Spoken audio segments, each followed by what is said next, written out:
Сууд хүмүүсийн дурлалын эдрет тух. Бетховен.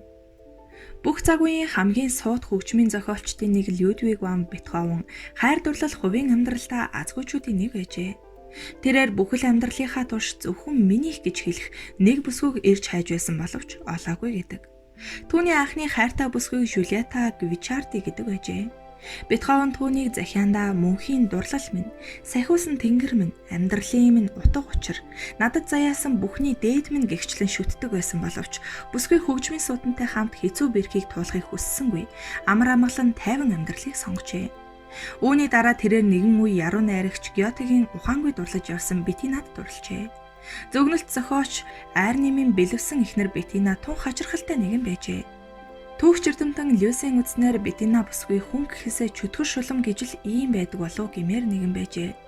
Цэл залуу дүрлэлтсэн овлоггүй хачин аштай бүсгүйд дурлсан Бетховен түүнээс хариу хайрыг хүртэж чадсангүй. Хожим Доротия Эртман хэмээх нэгэнд дурлаж байсан гэх боловч уг бүсгүйн тухай тодорхой мэдээлэл байдаггүй байна. Тиймээс Бетховен бүхэл амьдралынхаа турш сууд хөгжмийн зохиолчийг өөрийг нь биш, бүтээлийг нь шүтэн бишрэгч бүсгүйчүүдийн түүнд хэлэх сайхан магтаалыг нь сонсч, гэртэн зочлон аяг кофегоор дайлуулах юм уу? Түүнд зориулсан бэлгийг нь авах төдийгөр сэтгэлдээ дурлан хайрлаж өөрийгөө тайтгаруулсаар насыг барсан гэдэг. Верди. Хөгжмийн ертөнцийн өөр нэгэн сууд төлөөлөгч Жюзеппе Верди Бетховенаас хавьгүй азтай нэгэн байжээ. Вердийн эцэг эх Бүсето хотоос холгүй амьдардаг энгийн тариачид байлаа. Бяцхан Жюзеппе нутгийнхаа жижигхэн сүмд байнга очиж тентхийн хуучин орган хөгжмийг дуртаяа шимтэн сонсдог байжээ. Өсч явсан залуу хүү нэг удаа сурсан замаасаа арай өөр замаар явж Бүсетогийн хамгийн том сайхан байшингийн дэрэгдүр өнгөрч явахдаа тэндээс төгөлдөр хуурын гайхамшигт аялгаа ихшгэлхийг сонсч чагнасхийн зогсов. Энэ өдрөөс хойш түүнийг энэ байшингийн нэгэн үл үзэгдэгч хүн байнга татан удирдах болжээ. Нэг өдөр байшингийнх нь гадаа байнга ирдэг болсон залуу хүүг харсан гэрийн эзэн баян худалдаачин Антонио Бреци гарч ирээд хүүг гэрийнх нь гадаа юу хийж байгааг сонирхон асуув. Жюзеппе би төгөлдөр хуур баг зэрэг тоглож чадна. Тэгээд танахаас ихшиглэх хөгжмийн аялгауг сонсох надад маш их тааламжтай байна гэж хариулав. Бреци түүнийг гэртээ орж охиныхоо төгөлдөр хуур тоглохыг тухлан сонирхохыг урьжээ. Ийхүү Жюзеппегийн алдрынч, хайр дурлалынч, гэр бүлийнч амжилт ихэлсэн байна. Худалдаачин Бреци ухаалаг инэрэнгүй хүн байлаа. Тэрээр залуу хөгжмийн зохиолчийг ивэлдээ авч тал бүрээр дэмжин туслах болов. Ингээд удалгүй Вердиг нэрд гарч алдартай хөгжмийн зохиолч болоход баян худалдаачин Бреци түнд охиноо эхнэр болгон хүссэн байдаг. Россини. Сууд хөгжмийн зохиолчдоос бүсгүйчүүдийн сэтгэлийг хамгийн ихээр татаж байсан хүн бол Россини байжээ. Царайлаг сайхан төрсөн өв тэгш биедээ дээрээс нь хосгүй авьяастай хөгжмийн зохиолч Россини үүнээсээ болж шаггүй олон сүйт залуу хартай нөхрийн гарт амиа алдах төгсөн гэдэг.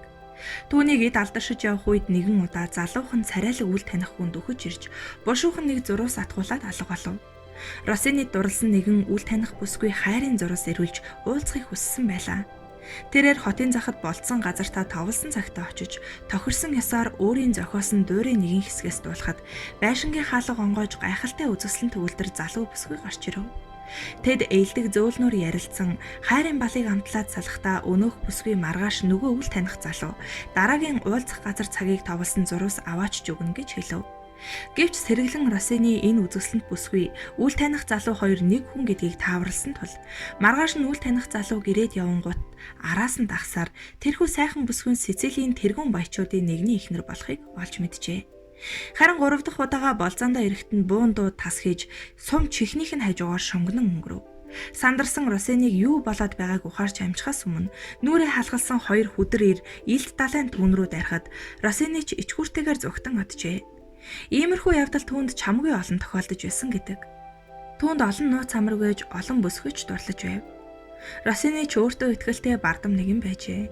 Нэг удаа түүнийг Веллингтон гүнтэй ярилцсан зогсох зур санамсаргүй дундуур нь орж ирсэн гоо бүсгүйд хандаж хатагтай та Европын хамгийн агуу хоёр хүний дунд зогсож байгаадаа өөрийгөө тун азтай гэж бодож яваарай хэмээн хэлж байсан гэдэг. 30 гараад баг зэрэг томоочсон Россини дуучин Колбротыг гэрлэв.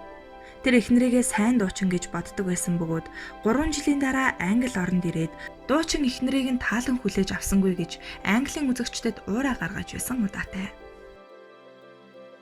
Шекспир. Тэртээ 400 гаруй жилийн өмнө Английн алдарч жүжигийн зохиолч, яруу найрагч, сууц сэтгэгч Уильям Шекспирийн Хамлеттай хамт мөрөөдөж, Лир Вантай хамт зовж, Отеллотой хамт хардаж, Ромеотой хамт дурлалт мансуурч явсан гайхамшигт мөрөөд нь хэдэн зууныг үдсээр ирсэн билээ.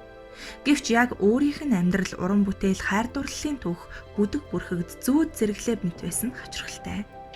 16-аас 17 дугаар зууны үеийн Английн түүхийн хуудаснаа Уильям Шекспир өөрийн үеийнхээ уран зохиол, жүжиг, театр, гүн ухааны зүтгэлтнүүдээс хамгийн шилдэг нь болж Елизавета хатан хаан ордныхын түүнийг бишрэн сонсдог гайхамшигт авьяастан байсныг нотолсон гэрчлэгээ баримтууд үлдсэн байдаг. Ямар ч зохиолч, яруу найрагч зохиол бүтээлдээ өөрийн сэтгэл мэдрэмжийг тусгадаг нь бодит үнэн.